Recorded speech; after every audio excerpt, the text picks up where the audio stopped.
You'll have no time to think about your future if you're busy covering up your past. Good morning, Santa Clarita. Welcome in. You are listening to KHTS, your hometown station, 98.1 FM and 1220 AM. I am Matt Wattson, and this is SCVi and iLEADSchools Eye on the Valley. Our show Eye on the Valley is brought to you by SCVi and iLEADSchools. We are a charter school network. You ever heard of a charter school? A lot of people ask me, how are they different from public schools? Well, guess what? Charter schools are public schools. No tuition. They are paid for with your tax dollars. They are just free to do what they know is right by children. They have a little bit more autonomy, a little bit more freedom to customize your kids' education. Check us out. We've got campuses in Castaic, Agua Dulce, Lancaster.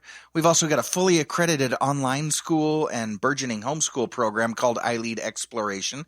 You know what? Just visit us at iLEADSchools.org. That's iLEADSchools.org, and you can check out our campus-based schools, our virtual schools, all of our schools. We've got everything that your kid needs. How do I know that? Well, because we've got all different kinds of learning models and options for your kid. And so I'm sure you're going to be able to find exactly what they need. One more time, that is iLEADSchools.org. So yeah, we keep our eye on education here in Santa Clarita and across the nation. But like our show says, we keep our eye on the valley as well. We got two eyes, so we're keeping them on education and the valley, bringing you everything that you need to know about what's what right here in the Santa Clarita Valley and North LA County area. And you know what? What we try to do, we try to bring a smile to your face while we're doing it, because you know, if you're not giggling, if you're not smiling, then you're wasting your time. You know, I tell my boss, and I try to put the rider in my contract that I don't have to do anything that I can't laugh while I'm doing. It does get me in trouble at board meetings sometimes, but you know, a little trouble is worth it sometimes. Hey, Feliz Cinco de Mayo, y'all. Happy Cinco de Mayo. That's right. It is May 5th, and how many of you Star Wars nerds out there are still coming down off of May the 4th yesterday, but you better get back up, because today is Cinco de Mayo. It is a cloudy and cool Cinco de Mayo, but you know, the sun's trying to peek through, so you'll be able to put on your sombrero, but you're going to want a thick poncho before you head out, leaving the hacienda this morning. Better yet, you know what? Don't even leave. Stick around. Descansa. Take it easy with us for a while, because we've got a great show for you. You know, in just a moment, we'll talk to Chris Nilsson. It is college acceptance season, and Chris is the college counselor at SCVi, so she's got lots to share with us. And then in hour number 2, you're going to meet Kelly O'Keefe. Kelly is she's so dynamic and so much fun. Kelly's working to put on an amazing event to benefit some very special people. She's working with the Michael Hofflin Foundation to support juvenile cancer patients and their families. And yes, helping with that giggling and smiling. We've got Big T coming back. He will be here at the end of the show as usual with some fun times, with some trivia. So yeah, we've got a great show planned for you. So let's just go ahead and dive right in, shall we? Excuse me. My first guest today is college and career counselor with SCVi Charter School. Chris Nilsson grew up in the San Fernando Valley and graduated from the Cal State University, Northridge. CSUN, that's my old tomato. She has a BA in sociology, criminology, and corrections. And she later went back to CSUN because it's just so much fun, and got her master's in education with an administrative credential. So she's qualified to run the show. She also attended Cal State Long Beach, where she graduated with another master's in social work and a PPS credential. And she has her college counseling certificate from UCLA. Go Bruins!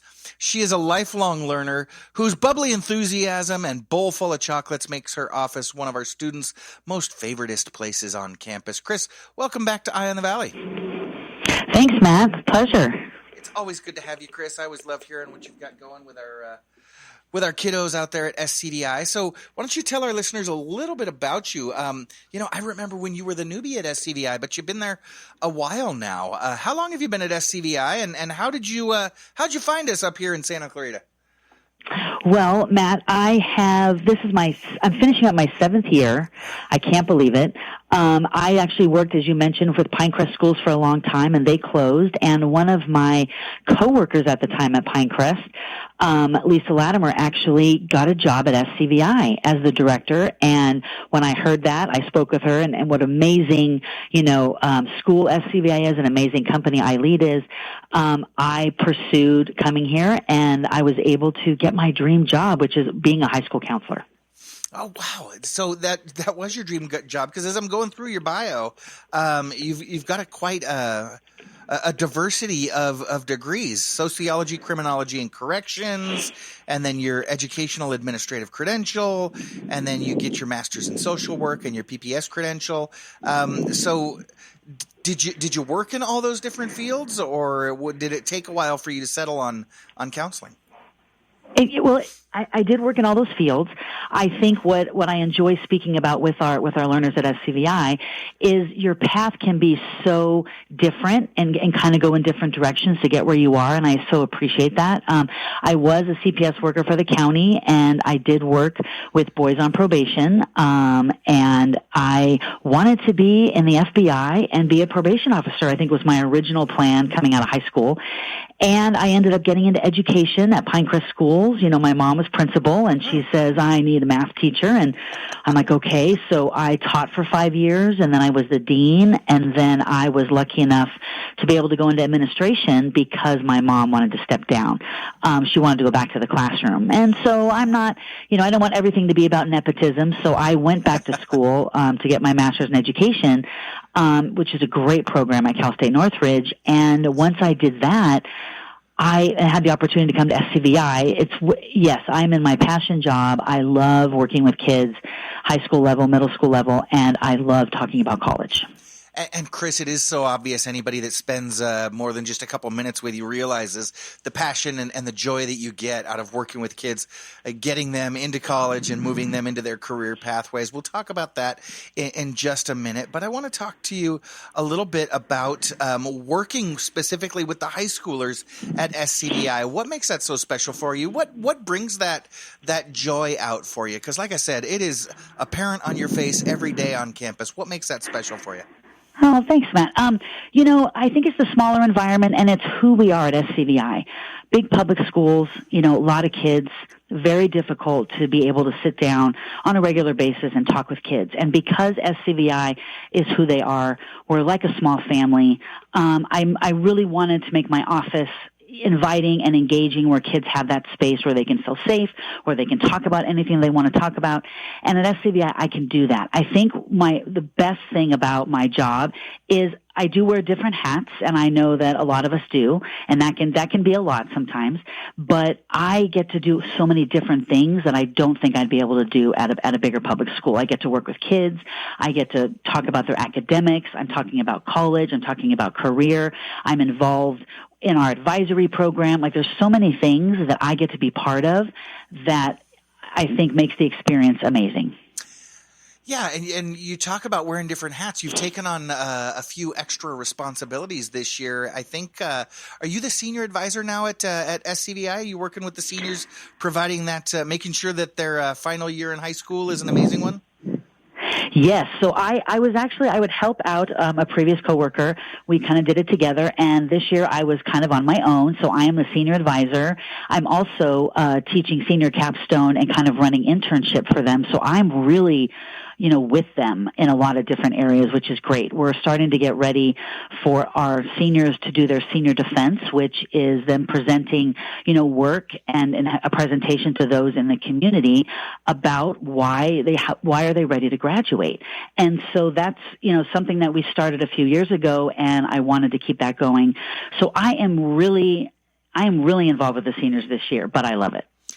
Wow. So you mentioned a whole bunch of stuff that are really an important part of the program out there at SCVi. You mentioned the senior capstone, the internships that all of our high schoolers do before they graduate.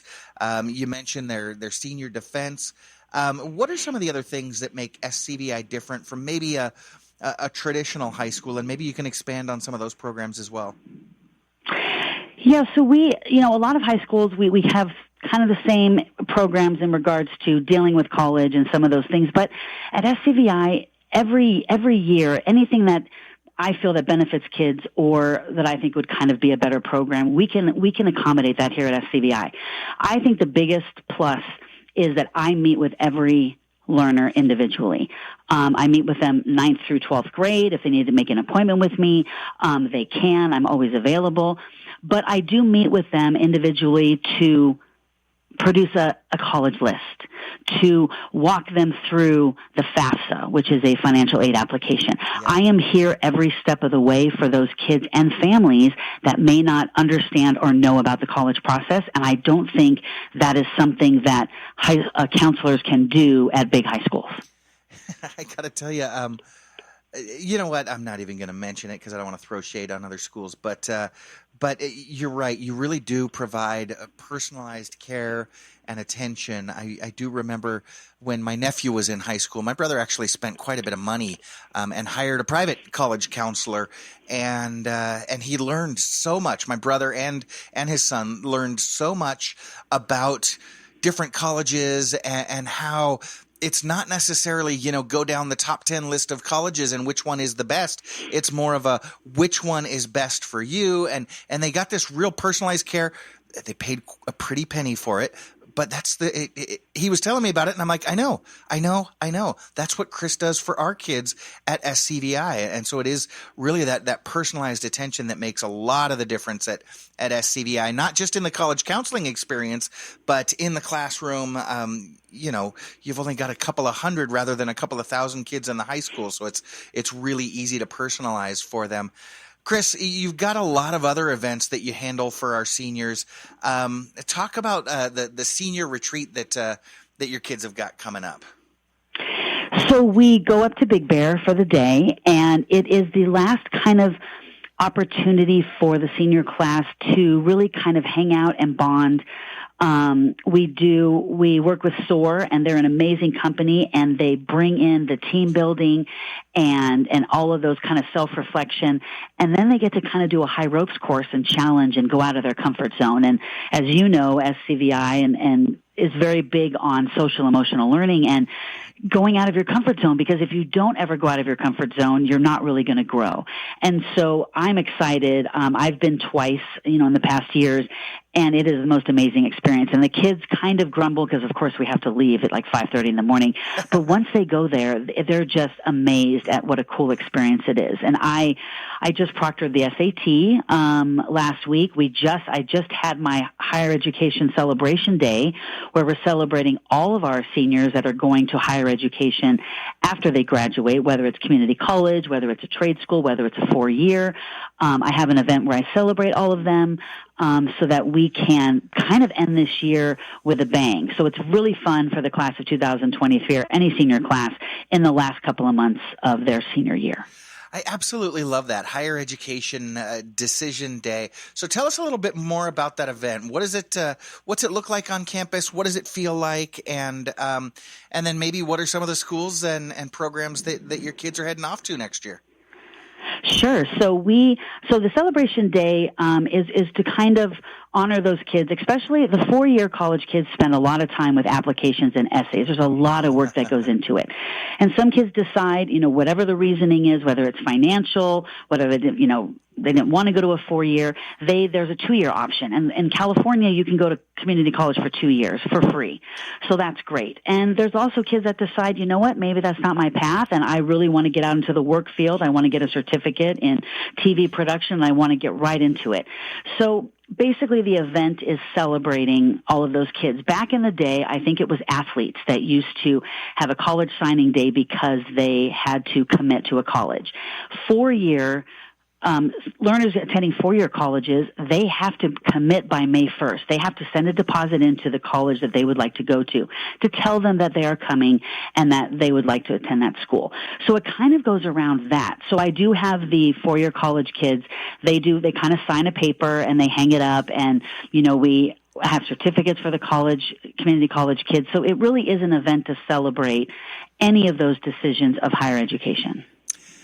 So I love that you provide all these different options for kids, because oftentimes, whether it's parents or just society in general, kind of will pigeonhole kids and tell them, you got to go this direction, you got to go that direction. But like we said, at SCVi, everything is personalized, and it's all about what your particular path is and where you're going.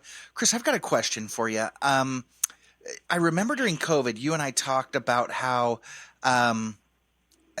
colleges had suspended the SAT and suspended those entrance exams that were real high stakes. Obviously they did it because you don't want to smash 80 kids into a room during a pandemic. But I think they suspended it for a little bit longer. Is that something that's back on? Do all colleges still are they requiring the SAT now, or is that something that we're not doing anymore? Yeah, here's the awesome thing. No, they're not requiring the SAT. I'm not a huge fan in the sense of it's a time test. Right. And what happened a couple of years ago, in addition to COVID, was the courts actually found it to be discriminatory against minority groups. And so the Cal State and UC public colleges are test blind. They do not even look at the SAT. So if you took the SAT and got a perfect score and you submitted it, they are not looking at them at all. Most colleges in the United States are now test optional. Even Caltech, which is one of the top engineering schools in the country, do not have the SAT. But you can qualify for national merit scholarships, and so I do have a few learners that want to take the SAT. They took the PSAT. They just want to have it in their pocket, a hoop they've jumped through, and they don't have to submit those scores to colleges, but they can if they want to. So I feel that being here, and even if I'm not such a huge fan, I know that kids want it. So I feel it's my job to provide all opportunities for kids. I was very excited on April 28th, actually, it was my birthday. I took our 9th through 12th, some of our 9th through 12th graders to the National College Fair in Pasadena, which we haven't done since before COVID. And so I took 39 kids down to the convention center, and there were about 300 colleges there. And I think for kids who didn't even think college was a possibility or would never go to an in-person fair, really enjoyed it. And we had a great time. And so I had a really busy week last week, but oh my gosh, it was amazing. I was so happy. I love that you do that and get kids to realize, because oftentimes even by their sophomore year, junior year, kids will think, I got a C- in that math class. College is now out of, off the table for me. It's not one of my options. In fact, I remember when I first went to see my college counselor when I was in high school. My best friend decided to go with me because, well, gosh, talking to the counselor was better than going to math class. And he went with me, and the first thing our college counselor said was, well, Mike, you're not really college material. Go ahead and go back to class. And he believed that and went back to class, and guess what? He didn't go to college. But, colleges, especially nowadays, realize there's a lot more to what colleges are looking for than grades or, like you said, an SAT test. That they're really looking for people that are going to contribute to the community on their campus. And even if you think that you've worked your way out of college might still be on your radar, right? Yeah, and it's so much more than that as well, rather than just being a training to going out for a job. It's that adventure. It's meeting people you may never meet. It's maybe studying abroad. I think college provides opportunities for a lot of kids that otherwise may not have those opportunities. And so I know it's not the path for everyone, and I know that, of course, as we know in the country now, it can be expensive. But I don't want kids to rule it out because of those factors. There is a college for everyone. There is money out there that does not get spent towards college. And at the end of the year of their senior year, I want them to have choices. So I've had kids tell me in 9th grade, I'm just going to go to community college. I'm like, okay, great, but let's say you could look, let's look at beyond that, just for fun of it. Mm-hmm. And so having that ability, then at the end of the year, if you have a 4-year college, you've got the 2-year college there, you've got an opportunity to do an internship or a gap year, you have a choice at the end rather than missing deadlines, not applying anywhere, and not having a choice. Chris Nilsson is the college and career counselor at SCVi, and she spends her days making sure that kids have options, making sure that they know those options and can avail themselves of a lot of different choices after graduation. And we're so happy to have her on campus working with our kids. We'll talk more with Chris right after this. I am Matt Wattson, and you're listening to SCVi and iLEADSchools Eye on the Valley on your hometown station, KHTS. And welcome back. You are listening to KHTS, your hometown hometown station, 98.1 FM and 1220 on the AM side. This is Matt Wattson, and you're listening to SCVi and iLEADSchools Eye on the Valley. I'm joined this morning by Chris Nilsson. Chris is the college and career counselor at SCVi Charter School, right here off of Newhall Ranch Road on the west side of town. Very central, very convenient wherever you're at in the Santa Clarita Valley. Chris, before the break, we were talking about everything that you're doing and how hard you're working to make sure that kids have options and that they know their options by the time they finish high school, and you're taking them to college fairs and showing them stuff that maybe they might not have thought about. So let's talk about where some of SCVi seniors are headed off to next year. I know that not every kid goes to college, and we do send some kids straight into the workforce, into the military, but plenty of kids off to some pretty interesting and amazing colleges around the country. So where are your kids heading to next year, Chris? Not so much local, but staying in California, right? How can you beat the weather? Right. We've got kids going to UC Santa Barbara, UC Santa Cruz. We have, UC, I have a few UC colleges actually, Cal State San Marcos, Sacramento State. So we've got a lot of those California, schools popping up, which is great. Yep. And I have two that are going out of the state. So I have one going to Embry-Riddle, which is an aeronautical university in Arizona. And I have one learner going all the way across the pond and going to Madrid, Spain, to IE Business University. So that's very exciting. And a lot of the colleges the kids were applying to were kind of across the United States. And I understand, kids, 18 wanting to venture off and move away from family is a tough choice. I also have about 5 kids going to my alma mater and yours as well, Cal State University Northridge. So there's a lot of great options out there, and the kids are excited, and they can't wait. They can't wait to get on their path. Wow, that is super exciting. And, one of the things that you remind our kids of is about one of the great myths of college and finance. And, it's funny because I've worked with you for 7-8 years now, and you've said it over and over. I've heard it, and I've actually echoed you several times, but I still didn't fully believe it until my own kid was applying for college.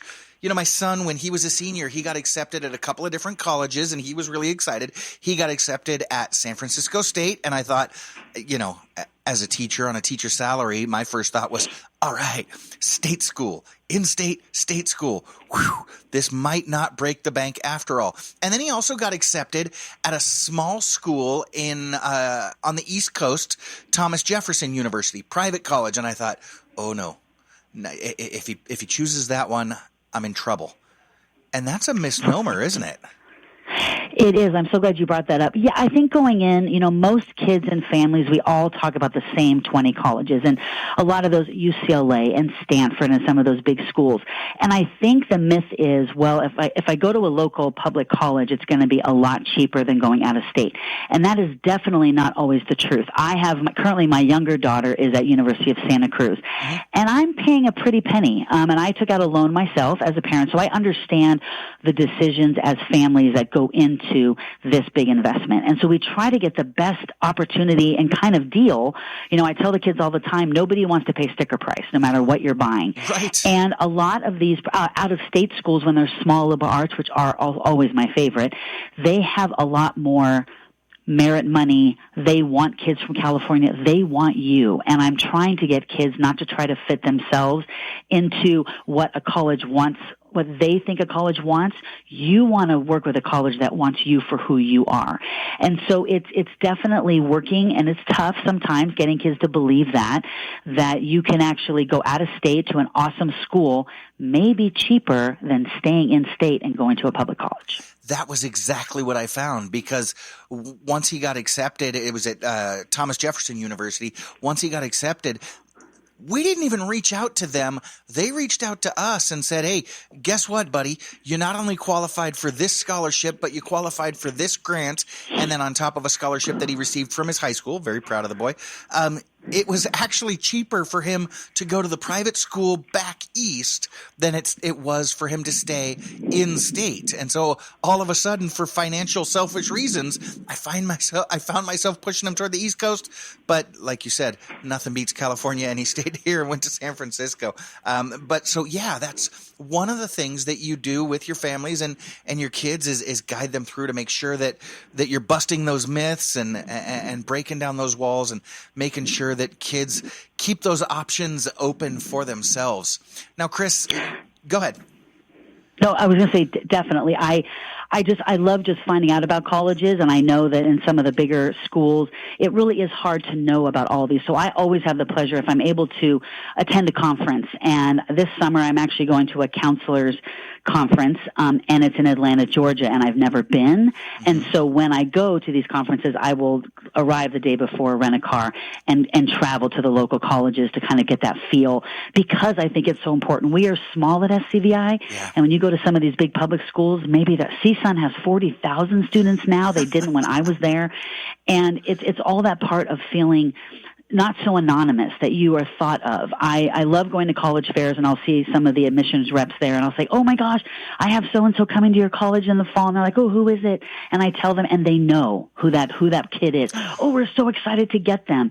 You don't get that at bigger schools. And so as much as I'm proud of the kids, and, the colleges they're going to were not easy to get into by any means, and I'm so proud of them, but I do want them to take a look at some of these smaller options and not just write anything off until they have all their information. Yeah, absolutely. And that's the idea behind what you do for a living, right? Is making sure that kids are aware of their options, that they're following along and just keeping every possibility open to them. I love that.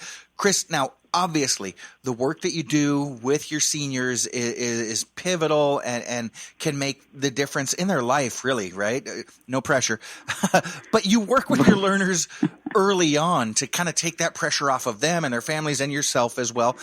So can you share with our listeners a little bit what you do once our kids come into the high school, starting with their freshman year, how you work with each group as they move up through high school in order to get them ready for college and career? So my job is honestly be available to a lot of these kids. During the grade level meetings that I have once a month, and trying to make those more common, is talking about those kind of things. Whether last month I met with our 9th and 10th graders, and there is a program out there called Raise Me, and a lot of the colleges work with Raise Me, and basically kids create an account for free, and they put in all the classes they're taking, the grades they've got, the extracurricular activities, and right away they see how much scholarship money they're raising. And whatever money that they get for putting that information in there, the colleges use that towards tuition. So it's getting them to even think about it, even at younger grade levels, thinking about the option of college and kind of what it is. So it's educating, especially 9th graders. They're coming in from middle school, and they don't know what a transcript is. They don't know what a GPA, a grade point average, is. So it's educating them off the bat and kind of getting them acclimated to high school, and it's a huge step coming from middle school. And then in 10th grade, we kind of look at interest, and they've been there through a year, and so what challenges did you find? What positives? What classes do you like? And let's kind of choose that path of what you're thinking about. And then in junior year, we definitely start looking at colleges, looking at college lists, going to some college fairs, and getting them all through that. So it definitely is a process, and I want to ease the kids into it so by the time they are actually applying, they understand kind of all the components of it. Yeah, that is so important. And so kids, it's not as much of a rush, not such a big pressure coming in as seniors and, oh my gosh, what am I going to do for graduation? They're on track. They've been talking with you about it for years and know exactly what they're doing. Now, Chris, you talked earlier, last break, I think it was, about a rigorous process that we have for graduation. Not only are our high school graduation requirements pretty hefty, but you mentioned senior defense. Your seniors sort of have to prove to a panel of educators and community professionals that they're ready to graduate. And if they can't prove that they're ready to graduate, then they don't go, right? Can you talk a little bit about senior defense? I sure can. The kids, first hearing about it, they get a little, oh my gosh, what do you mean? Doesn't my transcript show that I'm graduating? And of course it does. The hard work that they've done all through high school.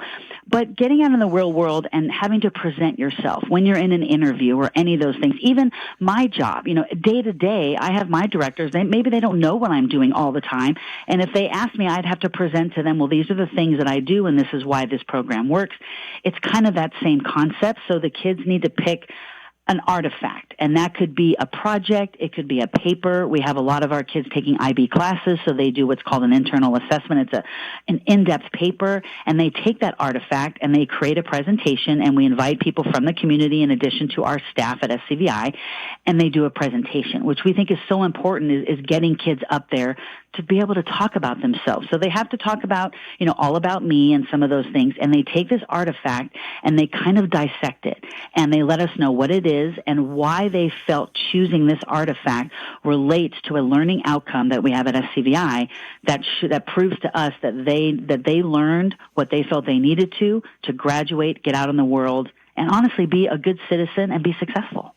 Yeah, and I've had the joy of sitting on those panels in the past, and it is always just so touching for me. And I have to tell you, there have been some kids that we haven't passed, and they've had to come back for a second round and really come back and prove to us that they are ready to graduate. And I've also brought other community members in to sit on those panels, and they're always just so impressed, not only with the hard work and everything that our kids have put in academically to their school, but their ability to speak publicly and engage with people in a professional manner. It is such an exciting process to sit, well, at least on my side of the table. I know the kids are really nervous sometimes, but it's a really beautiful process.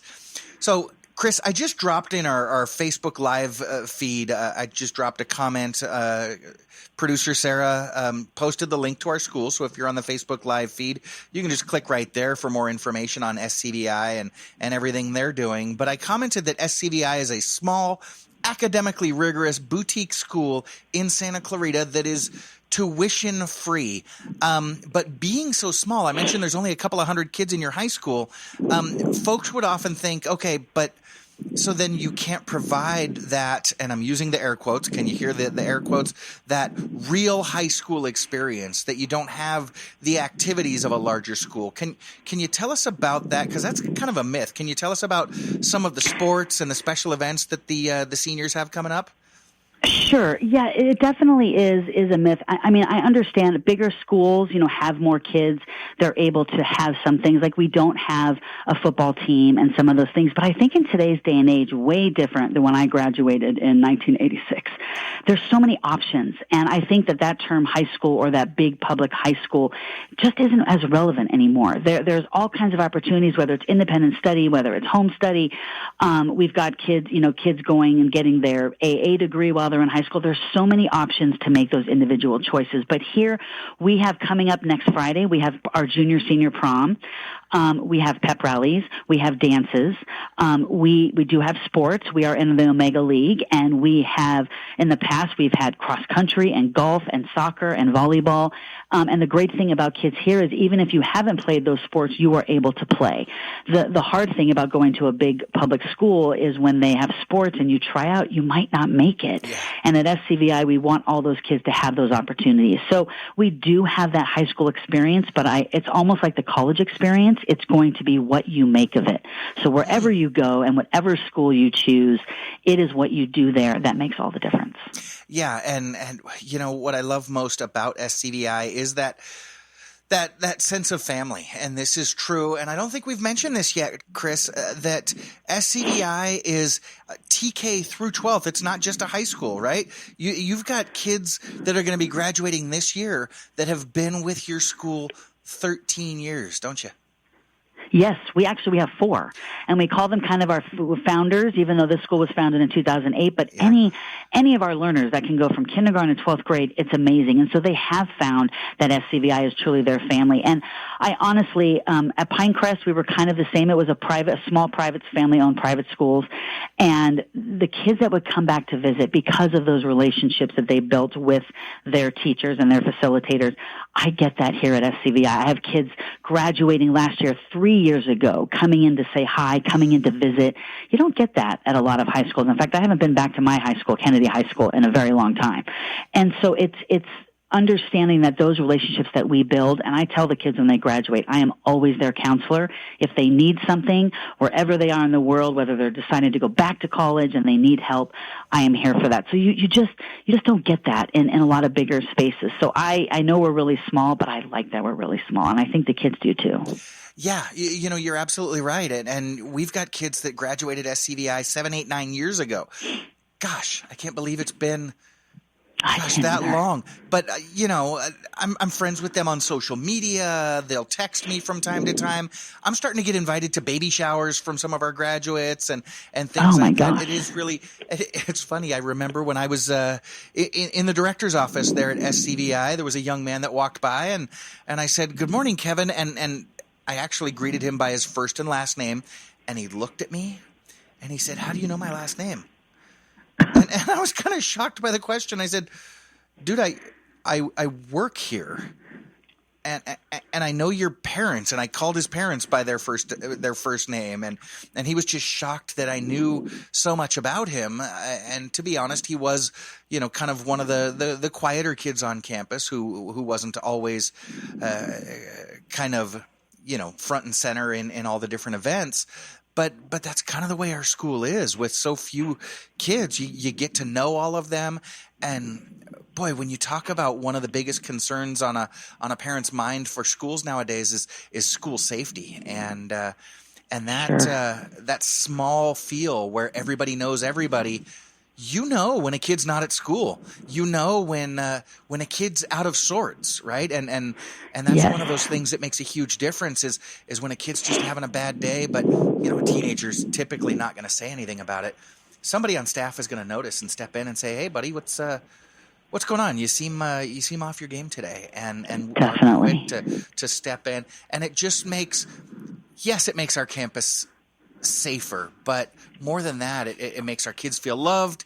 It makes them more engaged and makes them more invested in what they're doing, which gets them headed on the direction to college and career, doesn't it? Yes, definitely. So, Chris, we've been talking a lot about SCVi, and they are a TK through 12 school. So we've got transitional kindergarten. Gosh, we haven't even mentioned a ton of the things going on at SCVi. We've got a dual immersion program in our elementary school that is just an amazing dual immersion program where kids are doing their studies in English and in Spanish, and then of course all the great stuff that you're doing to get kids headed onto the path that they are passionate about, getting them into college and career. So, Chris, if folks are interested in SCVi, how can they enroll or how can they get more information? Well, we have a great website, and they can go to the website. They can email me anytime. I actually even have appointments that people can make with me, and it goes right to my Google Calendar. They can look at all the cool things we have and see it.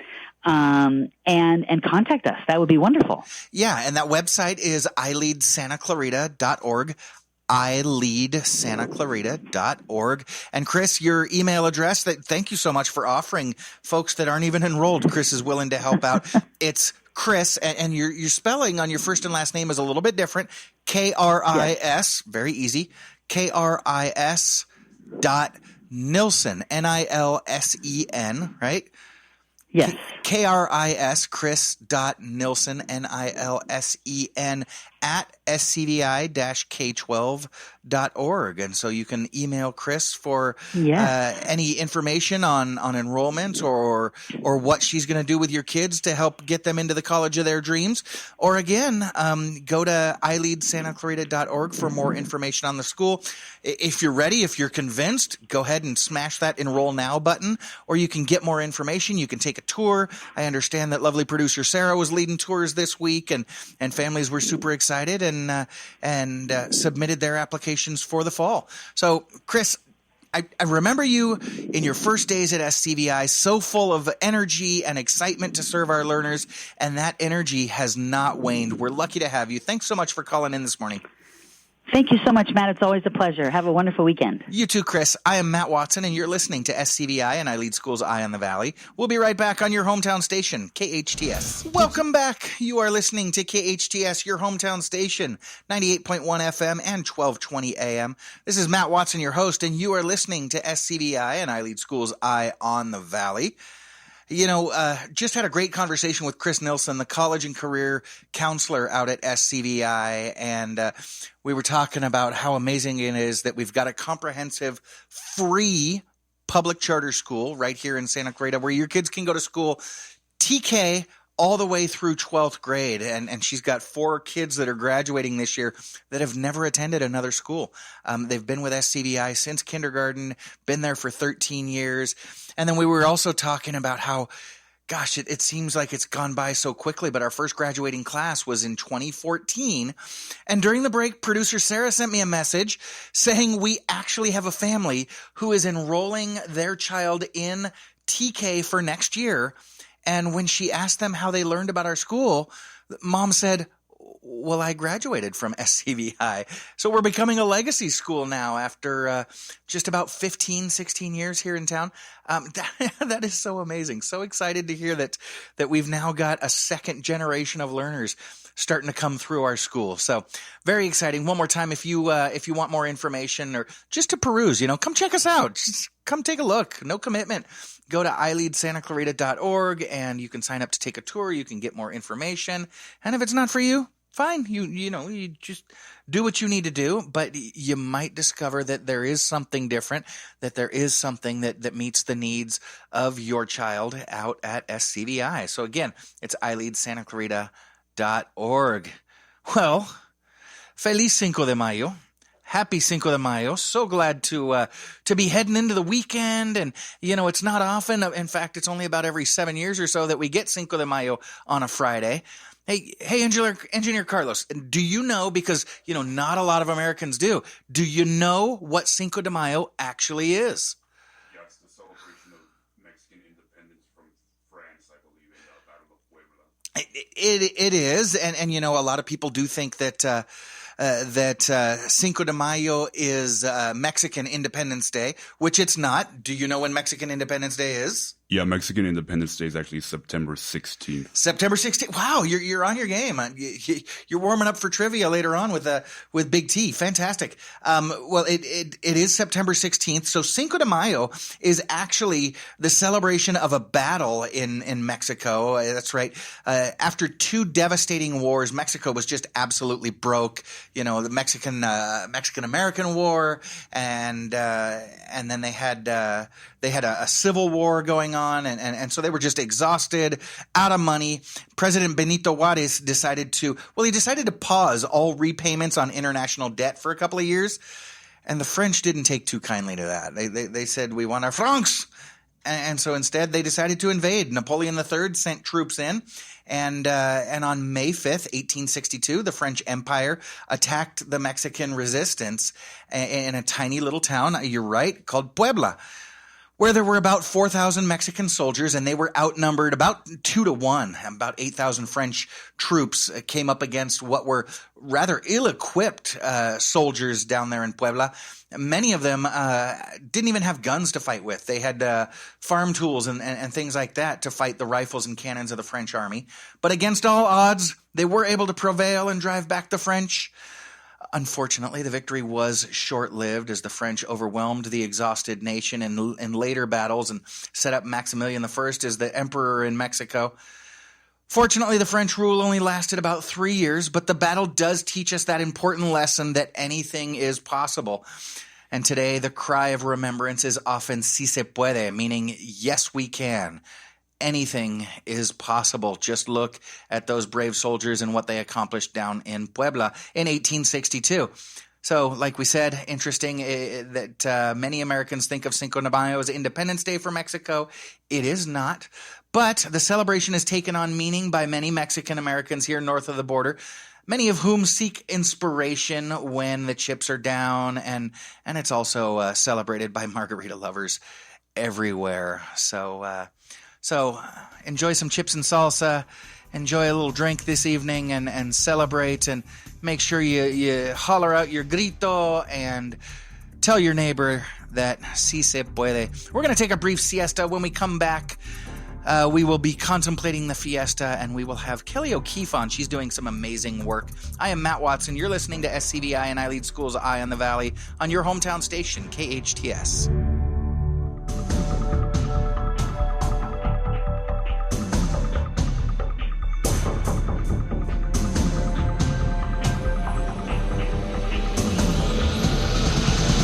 Welcome back. You are listening to KHTS, your hometown station, 98.1 FM and 1220 AM. This is Matt Wattson, your host, and you are listening to SCVi and iLEADSchools Eye on the Valley.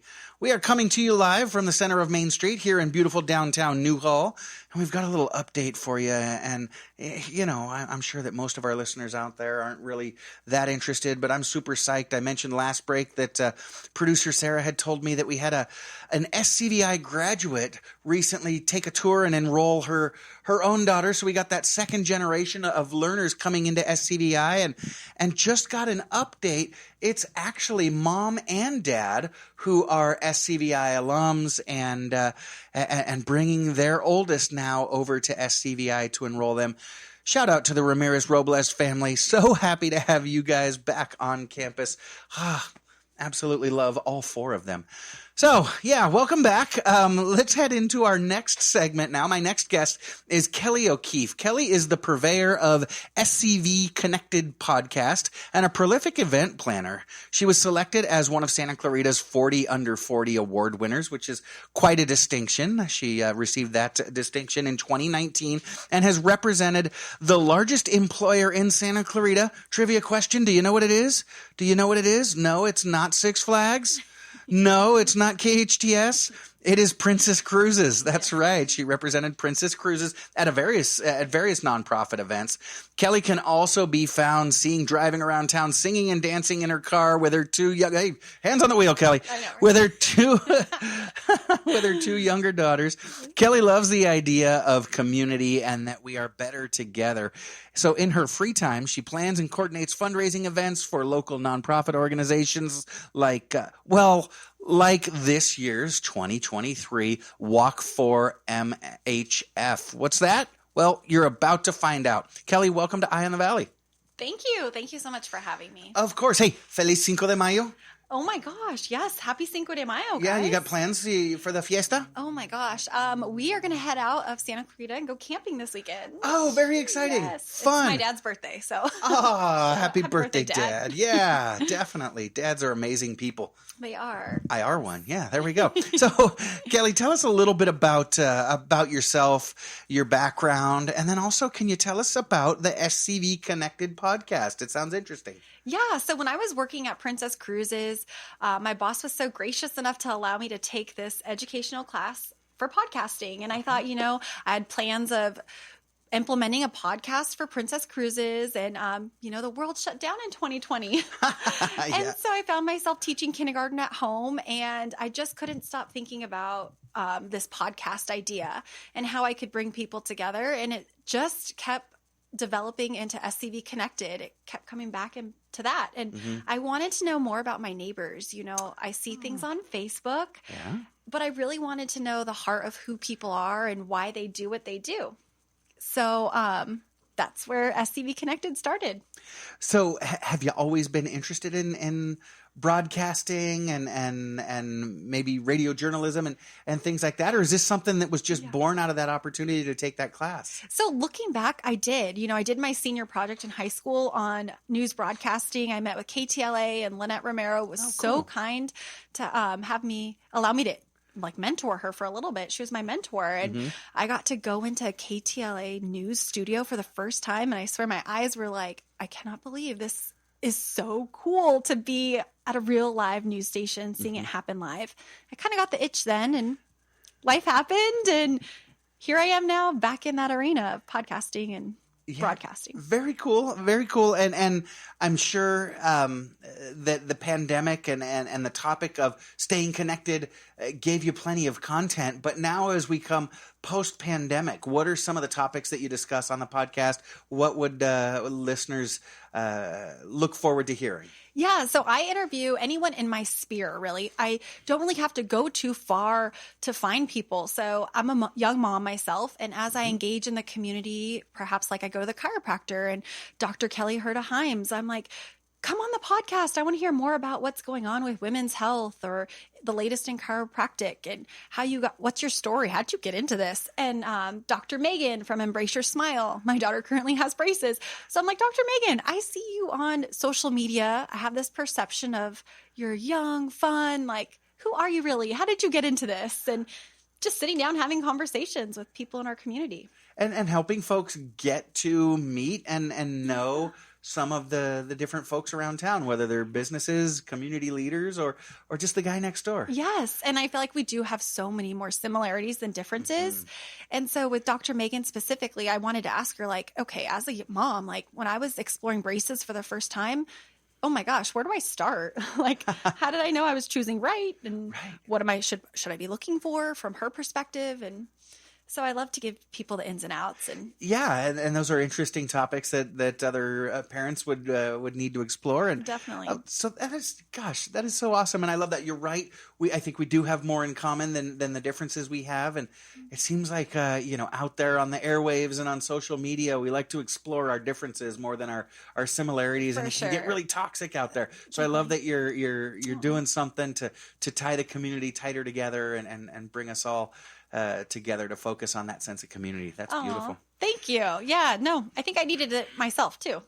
But Kelly O'Keefe, you are not here to talk about your podcast today. I'm not, no. You're not. You are coordinating this year's 2023 Walk for MHF benefiting the Michael Hofflin Foundation. So let's start here. Can you first tell us what is the Michael Hofflin Foundation? Oftentimes people will confuse it with Hoffman, which no, it's Hoefflin, Michael Hofflin, a very special young man. But can you tell us about the Michael Hofflin Foundation? Yeah, so the Michael Hofflin Foundation is a nonprofit organization. The foundation provides support and comprehensive programs for families facing the challenges of childhood cancer.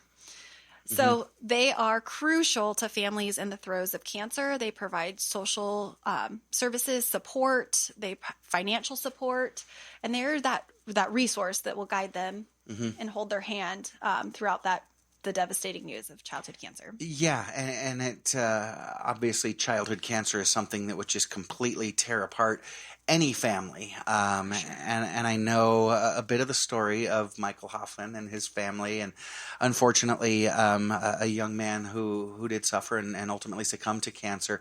And his family recognized that while their medical insurance did their job and took care of a lot of the different hospital expenses and medications and treatments and things like that, there was a lot of gaps there. And they noticed that they as a family didn't necessarily get all the love and support that they needed, because you just don't think of, when a child has cancer, mom's going to be spending most of her evenings sleeping in a chair in a hospital room.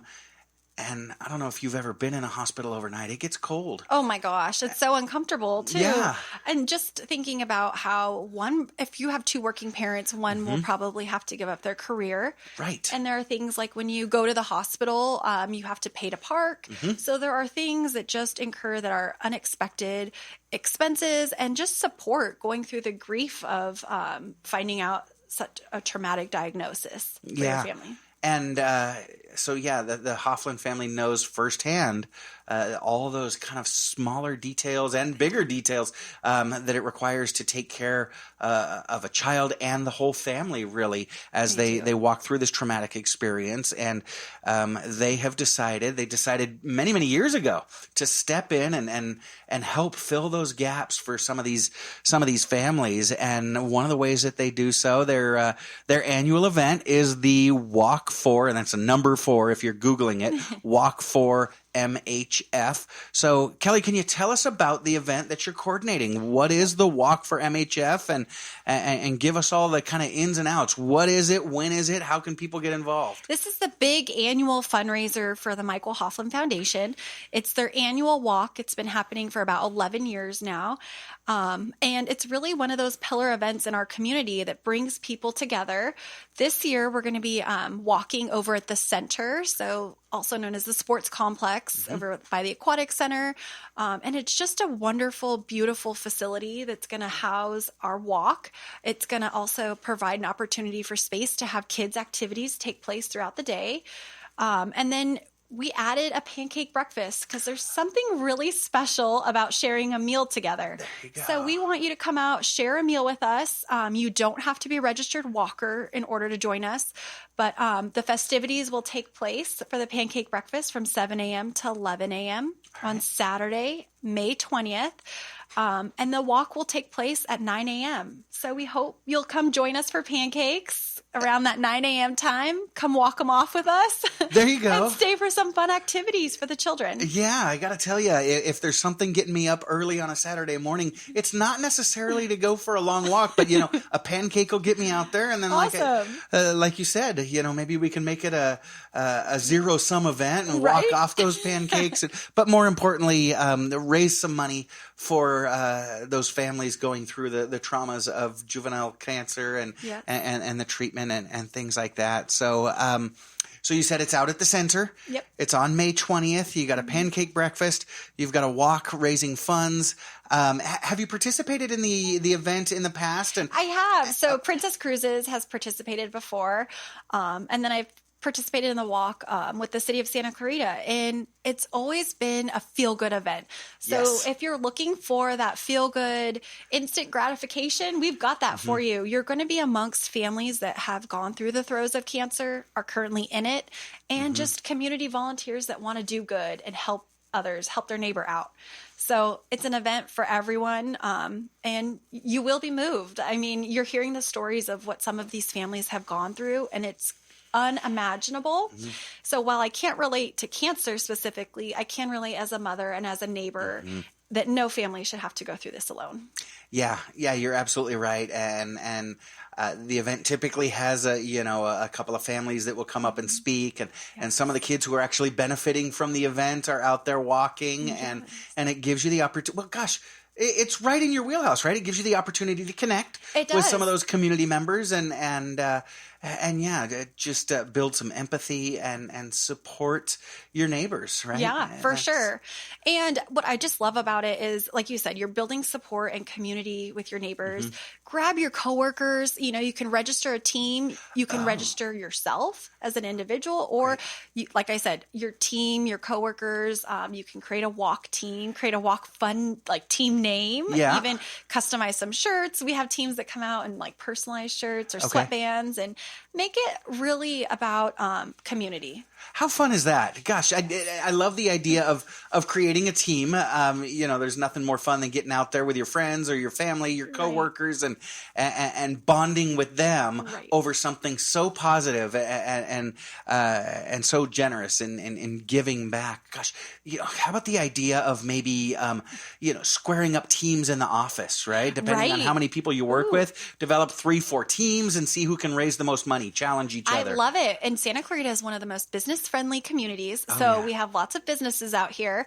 And guess what? We are giving away an award. Oh, get out. Yes. For the team with the most participation and a team that raises the most funds on the business end and then on the individual end as well. Okay. So great can't wait to see who's going to get this award. Challenge those small business owners. That, I think, what was it, last week, 2 weeks ago, Carlos? We had Greg Amsler from Salt Creek on. Hey, Greg, get some of your servers out there and get them walking and That's see. so funny that you mentioned that, because a former server is going to be out there cooking up our pancakes. Oh. He's now a realtor, Chris Wells. Okay. Shout out to Chris Wells. Hey, Chris. He's going to be cooking our pancakes for us and running the line. Fantastic. But he's from Salt Creek. So. That is amazing. So, lots of small businesses in town, and it'd be awesome to have, one insurance broker challenge another, or gosh, maybe you and your family want to put together a team and walk across the street and knock on the neighbor's door and throw down the gauntlet and say, hey, I bet we can raise more money than you. I bet we can get more people on our team than you. And whether we win or lose, let's both our families get out there and raise money to support the Michael Hoffland Foundation. Again, supporting families who are going through the trauma of childhood cancer. Kelly, you're doing such amazing things. The Michael Hoffland Foundation has been around for a while and supporting families in ways that oftentimes we don't even realize that they need support. You're an amazing leader in our community, coordinating this year's 2023 Walk for MHF, benefiting the Michael Hoffland Foundation. We've got more with Kelly right after this, so do stick around. I want to talk more about the event and ways that you can get connected and support the Walk for the Michael Hoffland Foundation. I'm Matt Wattson, and you're listening to SCVi and iLEADSchools Eye on the Valley on your hometown station, KHTS. Welcome back. You're listening to KHTS, your hometown station.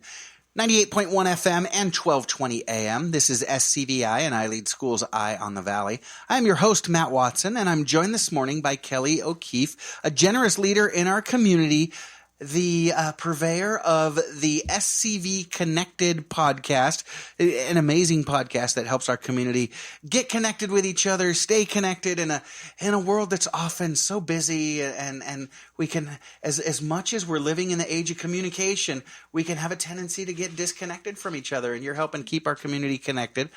One of the ways that you're keeping our community connected is bringing us all together on May 20th, because you're coordinating the 2023 Walk for MHF, benefiting the Michael Hoffland Foundation. We talked about it last break. The Michael Hoffland Foundation is just an incredible and so necessary foundation. They work to take care of families going through the tragedy of childhood cancer and really everything that entails. And if you want to sum up what the Michael Hoffland Foundation does, they just kind of wrap their arms around and embrace the families going through this very difficult time in their lives, and it's an experience that not just children go through, but the entire family goes through. Now, after saying that, the answer might be obvious, but there are a lot of incredible organizations in our community that we've highlighted here on the program, and so it can be hard to choose, right? Because while our community is so generous, both with their finances and with their time and their efforts to help out, Santa Clarita is always willing to chip in generous ways. It can be hard to decide where to give and where to chip in. So, Kelly, I want to ask you, what's your why? Why did you choose the Michael Hoffland Foundation? Why did you decide to get involved with the Walk for MHF and this organization? Yeah, first off, everything you said is so true. So thank you just for the support for Michael Hoffland Foundation today. I decided to get involved just as a mom. I didn't have experience directly with cancer, but I do as a mom and as a parent in our community. I looked at my children, when they were born, and I just knew that I had to try to make a difference and make the world a better place in the best way I knew how to. And that was really just community events, bringing people together. And the Michael Hoffland Foundation, when I went to go meet with the leaders in the organization, I was just taken back by knowing that any parent at any given time could be sitting hospital side with their child going through this. It just broke my heart. And so I knew I had to get involved. Even not having direct experience, there's so much we can still do. And I think we both need each other. The families that are going through this need us, and we need the families that are going through this to have just perspective and for how grateful we are in Santa Clarita to be amongst so many generous businesses and people and neighbors. Yeah. When you become aware of some of the situations that these families are going through, it can really be touching, like you said, especially as a parent. Yep. The first thing I do, and I'm sure you do the same thing, is you think about the topic and go, oh gosh, God forbid anything ever happened to my child. It's last thing a parent ever wants to have to deal with. And you've got two beautiful daughters. Oh, so let me ask you about your daughters. Is this an event that your family participates in? Do your kids come out and participate in the walk? And if so, what do they get out of the event? What do you see as a mom your children get from participating in this? Yeah, so since I'm on the end of coordinating, my children are going to be being put to work. So if you would like to get involved or bring your children out to get involved. There's volunteer opportunities, and all of that you can find on our social media platforms, which is on Facebook and Instagram at the Michael Hoffman Foundation. And you can easily access those at mhf.org. So we encourage you, if you're looking for volunteer opportunities for the kids, or you want to come out and just enjoy and be amongst a feel-good opportunity with kids that are currently going through cancer, or just bring out your neighbor and enjoy a pancake breakfast and share a meal together. We're going to have children's activities out there as well. And it helps children get a sense of what's going on in the community outside of maybe their day-to-day life. So there's going to be opportunities where you're going to learn about the foundation at 9 a.m. We're going to be having a ceremony. There's opportunities to engage on the walk. There's going to be community participants coming out. So lots of opportunities to educate your children about childhood cancer as well. Yeah, and we've been talking with you about your podcast and keeping our community connected. It's also a great way for your kids to get connected with a portion of our population that they don't always have the opportunity to interact with. So true. You said that so much better than I did. That's so true. Yes, exactly. Because kids suffering from cancer oftentimes can't go to school, right? Because they're missing so much school for treatment. Right, and it can also be dangerous for them because the common flu will affect them so much more as they're going through treatment that they need to stay home. Definitely. And so when our kids, and gosh, even us, when we run into cancer patients in the community, we can be taken aback just because we're not used to it, right? That unknown, that unfamiliar. Do I say something? Do I not? But this is an opportunity to let's forget about cancer for a second. Let's have a pancake together. You're right. Let's share a meal together. Yeah. Let's talk about, let's go over to the jump house because we're going to have a bounce house there. Let's go get our face painted together. And they're interacting together without that, maybe uncomfortableness of should I reach out? Should I say something? I see that person from across the room. Are they going through this? Where has little Johnny been at school? He's been gone. But this is an opportunity to level the playing field, if you will, and we're going to have fun. We're going to engage. We're not going to ignore what's in the room. We're going to address it, but in an educational way. Yeah, and you educate and bring your kids. hope, healing. Yeah, this is what's going on, and maybe this is why that little girl doesn't have any hair, or and why she has to wear a mask, but it's okay. You don't have to be scared. Yeah, go hold her hand and walk with her. Yes, exactly. And it can be such a bonding experience, but then also teach your child so much, not just about the experience of cancer, but also how to connect with other members in the community that might be different from you in one way or another. Definitely. Yeah. Yes. I want to share the experience of a friend of mine who actually unfortunately went through this tragedy several years back. Oh my gosh. Just to illustrate the importance of community in a time where our community can often get ripped from us. So I've got a close friend who, gosh, it was probably 12, 13 years ago. Oh my gosh. She had 2 kids at the time. Her youngest, her daughter, was diagnosed with leukemia and was being treated for cancer. And she did need to miss a lot of school, but then as she was getting her treatments, her numbers came up. Doctor said, okay, you can go back to school. And I thought this was the most tragic thing in the world. The school that she was attending didn't want her to come back. And they really kind of put obstacles because they were worried that the other kids in class would be scared and that this would be a traumatic experience for them.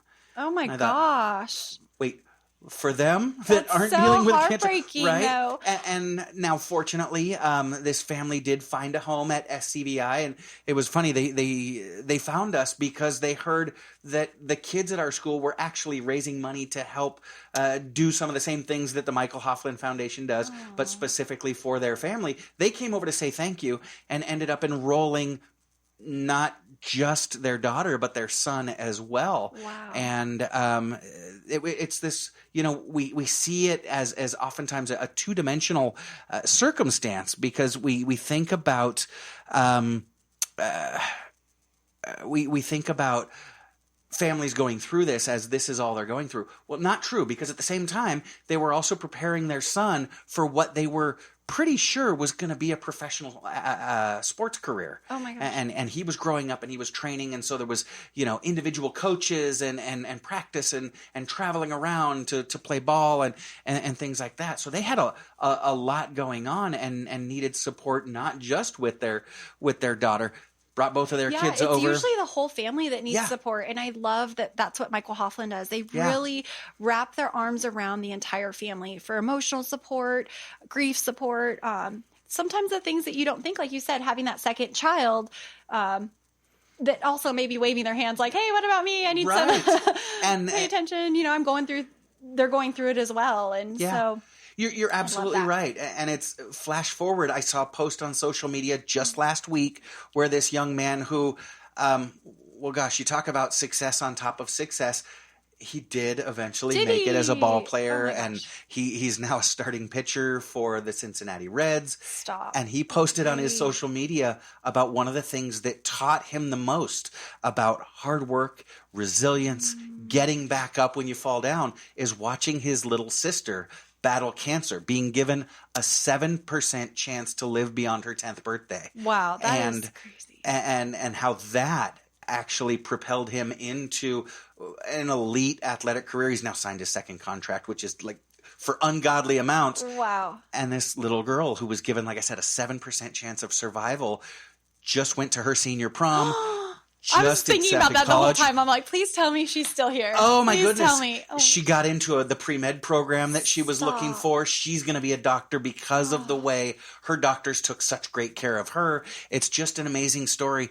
But, the Michael Hoffland Foundation was founded on that. You don't always know what these families need. Right. Because, like I said, at that time, everybody's going through stuff.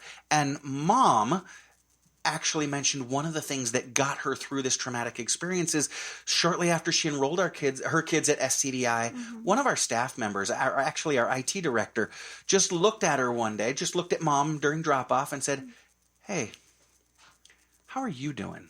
Oh. I know a lot of people are asking about your daughter. Right. Some people are asking about your son. But what about you? What are you going through? How are you doing? She said she broke down in tears. She said nobody had been worrying about how she was doing. And this was the first time. Well, that's what the Michael Hoffland Foundation does. It just wraps its arms around the whole family and takes care of them. And so excited that you're working for this foundation. They're such an amazing organization. Tell us again, because I don't think we can repeat it enough. Give us some of the event basics for the Walk for MHF, Michael Hoffland Foundation. Again, what is it? When is it? And how can people get involved? This is our big annual fundraiser. It's the Walk for Michael Hoffland to help children fight cancer. This is May 20th. It's a Saturday morning. The walk starts at 9 a.m., and we also have, in conjunction with the walk, a pancake breakfast that will be taking place from 7 a.m. to 11 a.m. And then after the walk, stay for kids' festivities. We have a face painter. We have a bounce house. The One Taekwondo Studio will be doing demonstrations. We have an interactive DJ, therapy dogs that will be out there.